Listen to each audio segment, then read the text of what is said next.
Era 1947, y Estados Unidos respiraba el aire frío de la posguerra.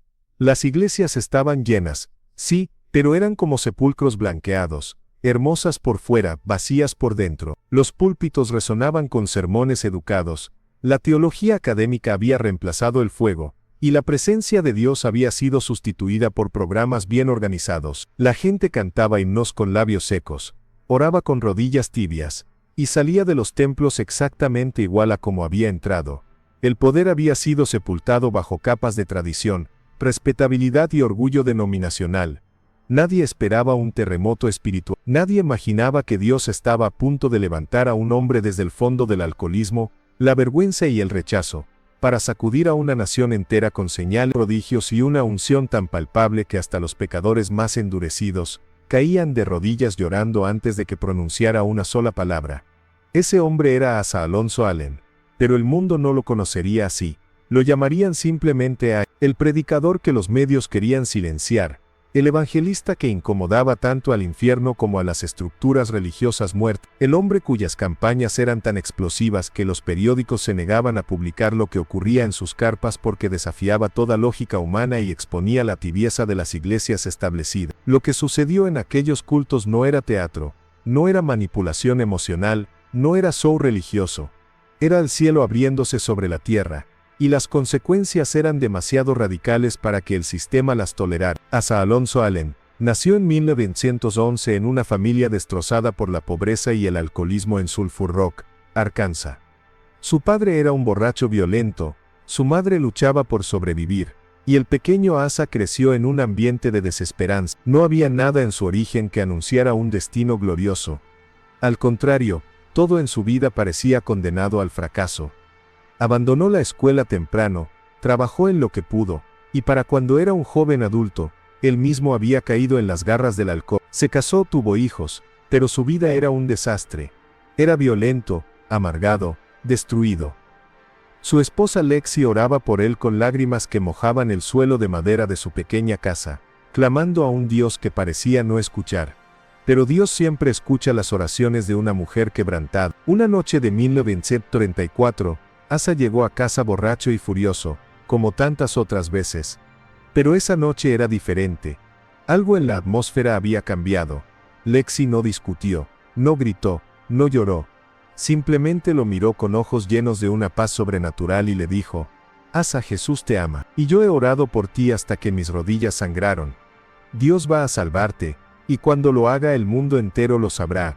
Esas palabras penetraron su alma como una espada de fuego. Cayó sobre sus rodillas, ebrio y sollozando, y por primera vez en su vida adulta, clamó a Dios con sinceridad desesperada: Señor, si existes, sálvame, sálvame o déjame morir ahora mismo. Y en ese momento el cielo se rasgó. No hubo truenos, no hubo luces visibles, pero algo entró en aquella habitación que transformó a Asa Allen para siempre. Sintió como si un peso de 1000 toneladas fuera arrancado de sus hombros. El deseo por el alcohol se evaporó instantáneamente, la ira desapareció. La culpa que lo había atormentado durante años fue lavada en un río de gracia inexplicable. Se levantó del suelo siendo otro hombre. Su esposa, testigo del milagro, cayó de rodillas adorando. Esa noche un alcohólico violento murió, y nació un hijo de Dios hambriento por su presencia. Pero esto era solo el comienzo. Dios no lo había salvado solamente para que viviera una vida cristiana tranquila. Lo había marcado para el fuego, para la gloria, para una unción que haría temblar naciones. Asa comenzó a predicar con un celo devorador. No tenía educación teológica formal, no tenía credenciales denominacionales, no tenía respaldo de grandes organizaciones, pero tenía algo que la mayoría de los predicadores de su tiempo habían perdido: tenía a Dios. Pasaba noches enteras en oración, ayunaba hasta que su cuerpo temblaba, lloraba en secreto pidiendo más del Espíritu Santo.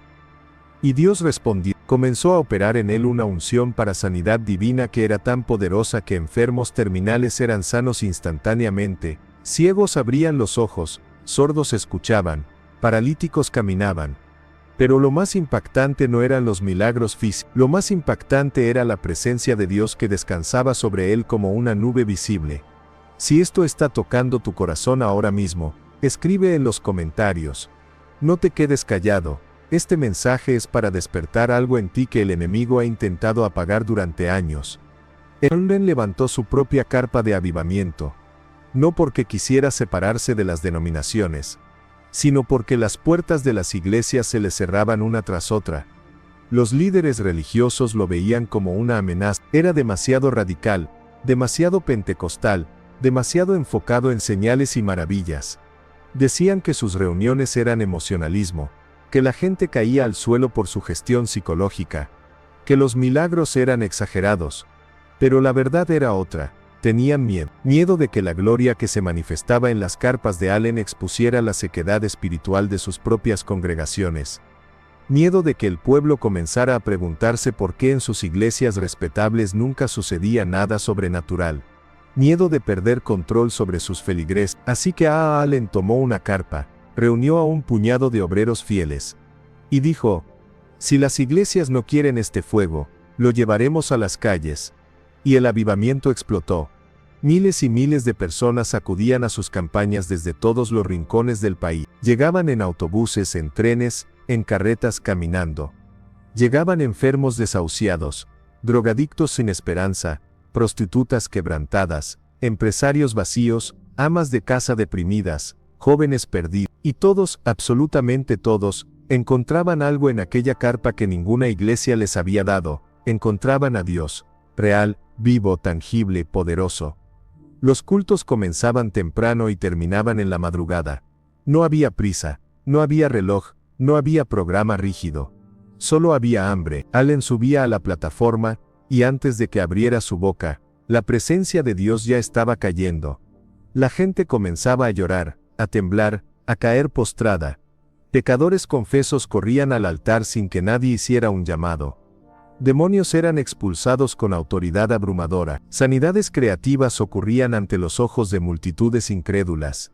Una mujer con un tumor visible en el cuello subió a la plataforma. Allen oró por ella, y el tumor desapareció instantáneamente mientras la multitud observaba horrorizada y maravillada. Un hombre que había nacido con una pierna más corta que la otra fue sano, y su pierna creció visiblemente hasta igualar la otra mientras estaba sentado en su silla. Los testimonios eran tan numerosos y tan documentados, que los médicos incrédulos comenzaron a asistir a las campañas para investigar, y muchos de ellos terminaban convertidos y llorando en el altar. Pero lo que más perturbaba a los críticos no eran los milagros físicos. Lo que los perturbaba era la atmósfera de santidad radical que permeaba cada servicio. Allen no predicaba un evangelio cómodo.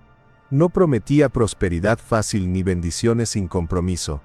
Predicaba arrepentimiento profundo, santidad sin concesiones, consagración absoluta. Decía con voz atronadora: no puedes jugar con Dios, o lo entregas todo, o no entregas nada. El Espíritu Santo no unge la mediocridad, no unge la tibieza, no unge el pecado escondido.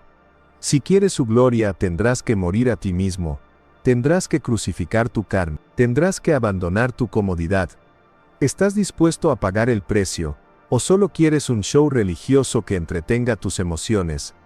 Y la gente respondía, no con aplausos educados, sino con llanto desgarrador, con gritos de arrepentimiento, con confesiones públicas de pecados ocultos. Hombres poderosos en el mundo de los negocios caían de bruces confesando adulterio, fraude, codicia.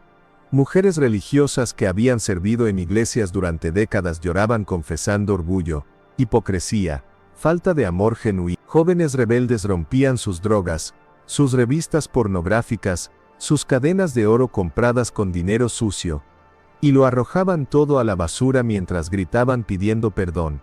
No había manipulación, no había presión emocional fabricada. Era el Espíritu Santo obrando soberanamente, desgarrando velos religiosos, exponiendo corazones, quebrando orgullos, liberando cautivos. Si sientes este llamado en tu espíritu, no lo silencies. Responde ahora. Di en voz alta: yo quiero ese fuego. Y si realmente lo deseas, no le cuestan la vida. Hubo ataques emocionales, traiciones de personas en quienes confiaba, acusaciones falsas que manchaban su reputación, momentos de soledad abrumadora. Hubo ataques espirituales, opresiones demoníacas tan fuertes que pasaba noches enteras, luchando en oración, visiones perturbadoras, que intentaban aterrorizarlo, pero nunca se rindió. Sabía que si el infierno peleaba tan fuerte, era porque lo que estaba haciendo tenía valor eterno. Escribió en una de sus revistas: querido lector, si decides vivir para Dios de verdad, si decides buscar su gloria por encima de todo, prepárate para la guerra. No será fácil, no será cómodo, no será popular, serás malinterpretado, criticado, rechazado. Incluso tus hermanos en la fe te acusarán de fanatismo, pero recuerda, Jesús fue rechazado por los líderes religiosos de su tiempo, los apóstoles fueron perseguidos por predicar el evangelio verdadero, los profetas fueron apedreados por decir la verdad. Estás en buena compañía. No busques la aprobación del mundo, no busques la aprobación de la religión muerta, busca solo la aprobación de aquel que te llamó de las tinieblas a su luz admirable. Y cuando llegues al final de tu camino, cuando estés frente a su trono, escucharás las palabras que harán que todo el sufrimiento valga la pena. Bien, buen siervo y fiel, entra en el gozo de tu Señor. En junio de 1000, Anna murió repentinamente en San Francisco, California. Las circunstancias de su muerte fueron rodeadas de controversia. Algunos dijeron que fue un ataque al corazón, otros sugirieron intoxicación. Sus enemigos aprovecharon para lanzar acusaciones finales, intentando manchar su legado incluso después de su muerte. Pero los que realmente lo conocieron, los que vieron su vida de oración, su celo por las almas, su amor por Jesús, sabían la verdad. Había sido un hombre imperfecto. Sí, como todos, había cometido errores, sin duda, pero había sido un hombre usado poderosamente por Dios para sacudir a una generación dormida, y su legado no dependía de las opiniones de los hombres, sino del testimonio del cielo. Hoy, décadas después de su muerte, el nombre de Alain es mencionado cada vez que se habla de los grandes evangelistas del siglo XX. Su ministerio influyó a miles de predicadores que vinieron después de él. Las técnicas de campañas masivas que usó fueron copiadas por muchos, pero más importante que sus métodos era su mensaje, que Dios todavía hace milagros, que el Espíritu Santo todavía se mueve con poder, que la Iglesia no tiene que conformarse con la mediocridad religiosa, que hay fuego disponible para aquellos dispuestos a pagar el precio. Pero aquí está la pregunta que debe resonar en tu corazón ahora mismo, mientras lees estas palabras. ¿Dónde está ese fuego hoy? ¿Dónde están los predicadores que claman en el desierto? ¿Dónde están las carpas llenas de gloria? ¿Dónde están los milagros que hacen temblar a los incrédulos? ¿Dónde está la santidad radical que expone la hipocresía religiosa? ¿Dónde está la oración que mueve montañas? ¿Dónde está el quebrantamiento que trae avivamiento? La respuesta es dolorosa. Ese fuego se apagó en la mayoría de las iglesias. Fue reemplazado por entretenimiento cristiano, por sermones motivacionales, por música profesional pero sin unción, por programas bien organizados pero espiritualmente vacíos. La gente asiste los domingos, canta las canciones, da su ofrenda, y se va a casa sin haber encontrado a Dios. Y lo más trágico es que muchos ni siquiera saben lo que están perdiendo. Nacieron en una iglesia sin fuego, crecieron en una fe sin poder, y piensan que eso es todo lo que hay. No saben que Dios tiene mucho más. No saben que hay una dimensión de su presencia que transforma vidas, que rompe cadenas, que libera cautivos, que sana enfermos, que resucita muertos espirituales. Pero la buena noticia es esta: lo que Dios hizo a través de Alain, lo puede hacer a través de ti. No necesitas ser perfecto. Alain no lo era. No necesitas tener credenciales teológicas. Alain apenas tenía educación formal. No necesitas el respaldo de organizaciones religiosas. Alain fue rechazado por ellas. Lo único que necesitas es hambre de Dios. Hambre de Dios. Hambre de su presencia, hambre de su gloria, y disposición. Disposición para morir a ti mismo, disposición para pagar el precio, disposición para soportar el rechazo, disposición para vivir en el altar secreto donde nadie te ve excepto Dios. Si estás dispuesto, si realmente estás dispuesto, entonces arrodíllate ahora mismo donde estás. No esperes a tener las condiciones perfectas, no esperes a sentirte más digno. No esperes a que termine esta historia. Arrodíllate ahora y clama con todo tu corazón: Señor, haz conmigo lo que hiciste con Alain. No quiero vivir una vida cristiana promedio. No quiero ser un creyente tibio. No quiero morir sin haber experimentado tu gloria. Aquí estoy. Tómame, quebrántame, moldéame, úsame. Y si eso significa rechazo, que venga el rechazo. Si eso significa sufrimiento, que venga el sufrimiento, si eso significa soledad, que venga la soledad, pero no me dejes vivir sin tu fuego, no me dejes morir sin haber cumplido mi propósito. Te entrego todo, mi reputación, mis planes, mis sueños, mi vida entera, haz conmigo lo que quieras, pero no me dejes ir sin antes marcarme con tu gloria. Y si oras eso con sinceridad, si lo oras desde lo más profundo de tu ser, Dios responderá, no instantáneamente tal vez, no de la forma que esperas, probablemente, pero responderá, te llevará al desierto para probarte, te llevará al fuego para purificarte, te llevará al quebranto para moldearte, y cuando hayas pasado por todo eso, cuando hayas sido vaciado de ti mismo, entonces te llenará de él, y usará tu vida de maneras que nunca imaginaste, no para tu gloria, sino para la suya, no para construir tu nombre, sino para exaltar el nombre sobre todo nombre.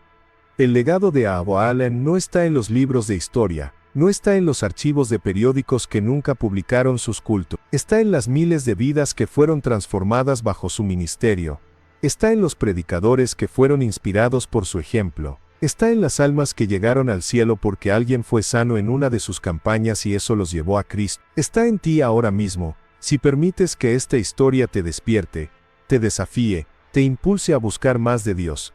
No permitas que el mundo te convenza de que los días de milagros han terminado. No permitas que la religión muerta te convenza de que tienes que conformarte con la mediocridad. No permitas que el enemigo te convenza de que no eres lo suficientemente bueno para que Dios te use. Todo eso es mentira. Los días de milagros no han terminado. Lo que ha terminado es el hambre de muchos creyentes. La mediocridad no es el estándar de Dios. Es el estándar de una iglesia dormida. Y no se trata de ser lo suficientemente bueno. Se trata de ser lo suficientemente quebrantado para que Dios pueda obrar a través de ti. Comparte esta historia con alguien que necesita ser despertado. Compártela con ese amigo que está conformándose con una vida cristiana sin poder. Compártela con ese familiar que dejó de creer que Dios hace milagros. Compártela con ese joven que está buscando propósito y no sabe que lo que realmente necesita es un encuentro con el Dios vivo. Sé el instrumento que Dios usa para encender fuego en otros corazones. La historia de Allen nos enseña que Dios no ha cambiado. Sigue buscando hombres y mujeres dispuestos a pagar el precio, dispuestos a vivir radicalmente para Él, dispuestos a creer que Él es capaz de hacer mucho más abundantemente de lo que pedimos o entendemos. El problema no es que Dios no quiera moverse con poder. El problema es que hay muy pocos vasos dispuestos a ser usados, muy pocos que prefieran su presencia antes que su comodidad, muy pocos que estén dispuestos a ser malinterpretados, criticados, rechazados por amor a su gloria. Y cuando digas eso y realmente lo digas en serio, prepárate, porque Dios tomará tu vida y la usará de maneras que nunca soñaste. No será fácil, no será cómodo, pero será glorioso, será eterno. Y cuando todo termine, cuando estés frente a su trono, no lamentarás ni un solo sacrificio que hiciste por Él, solo lamentarás no haber entregado más. Este es el legado de Allen, una vida entregada sin reservas. Un ministerio marcado por la gloria, una historia que los periódicos no quisieron publicar porque desafiaba el status quo, pero que el cielo registró con letras de oro. Y este puede ser tu legado también. No necesitas una carpa gigante, no necesitas multitudes, necesitas solo una cosa, un encuentro real con Dios que te transforme de adentro hacia afuera, que te marque con fuego, que te consuma con celo por su nombre. ¿Lo quieres? ¿Realmente lo quieres? Entonces no sigas leyendo sin responder. No sigas adelante sin tomar una decisión. Este es tu momento. Este es tu llamado. Dios está tocando a la puerta de tu corazón en este instante. No lo hagas esperar. Ábrele, entrégale todo, y observa cómo Él transforma tu vida ordinaria en una historia extraordinaria que glorifique su nombre por toda la eternidad. El culto que ningún periódico quiso publicar sigue sucediendo hoy, en los corazones de aquellos que se atreven a creer que Dios todavía es Dios, que todavía hace milagros, que todavía busca adoradores que lo adoren en espíritu y en verdad. Sé uno de ellos. Decide hoy que no vivirás una vida cristiana promedio. Decide hoy que buscarás su rostro hasta que Él te responda. Decide hoy que pagarás el precio, sin importar cuán alto sea, porque sabes que Él vale infinitamente más. Y cuando lo hagas, cuando realmente vivas así, tu vida se convertirá en un testimonio vivo que el infierno no podrá silenciar y que el cielo celebrará con júbilo. Esta es la invitación, esta es la oportunidad, esta es tu hora. No la desperdicies, responde. Ahora.